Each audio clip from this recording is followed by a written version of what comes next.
ሰላም እንዴት ናችሁ? ማሂ ነኝ። በ8 ሳምንታት ውስጥ 20 ኪሎ ግራም እንዴት እንደቀነስኩ ልነግራችሁ ነው።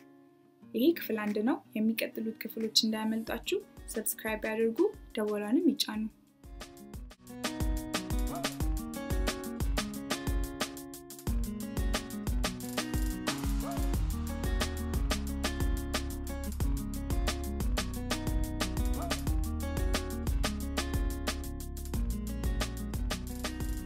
በ8 ሳምንት ውስጥ 20 ኪሎ ግራም ለመቀነስ ያደረኩት የመጀመሪያው መንገድ ኪቶ ዳይት መከተል ነው። ታዲያ ኪቶ ዳይት ምንድነው? ሰውነታችን በሁለት የተለያዩ ነዳጆች ይሰራል።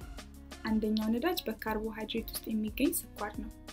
ይህ ነዳጅ ዳቦ፣ ፓስታ፣ ሩዝ እና ድንች በመሳሰሉት ምግቦች ውስጥ የሚገኝ ሲሆን ከጥቅሙ ጉዳቱ ያመዝናል።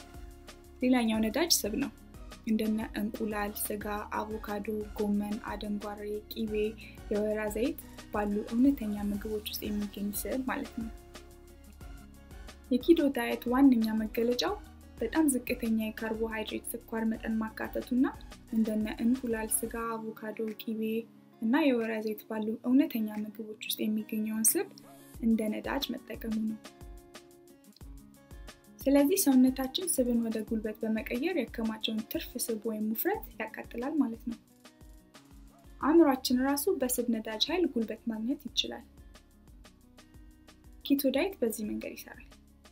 ሰውነታችን ከካርቦሃይድሬት ስኳር ውጭ በሚሆንበት ጊዜ በጉበታችን ውስጥ ስብን ኪቶስ ወደሚባሉ የኃይል ሞለኪውሎች ይለውጣል።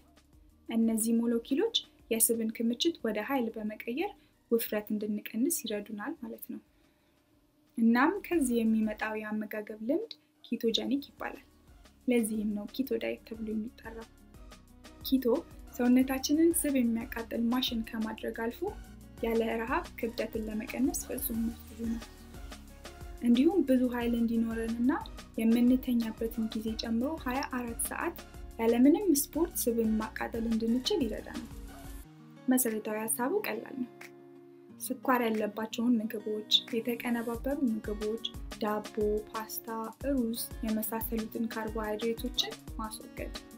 በምትኩ ስጋ፣ አሳ፣ እንቁላል፣ አቮካዶ፣ አደንጓሬ፣ ጎመን፣ የተፈጥሮ ቅባቶች፣ ቂቤና የወይራ ዘይትን መመገብ። የኪቶ ዳይት እንደሚሰራ ሳይንሳዊ ምርምሮች አረጋግጠዋል። በዚህ አመጋገብ ስልት ረሃብ ሳይኖርቦት ከመጠን በላይ ክብደት መቀነስ ይችላሉ።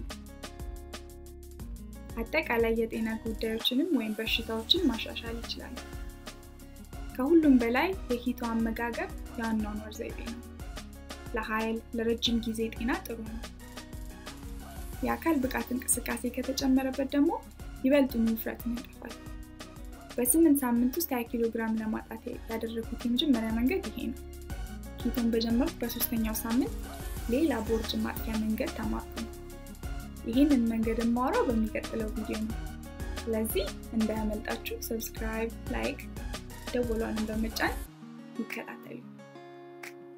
በዚህ ቪዲዮ ያካተትኩት ኢንፎርሜሽን ይጠቅማችኋል ብዬ ተስፋ አደርጋለሁ። ስኬትን እመኝላችኋለሁ። መልካም ሳምንት።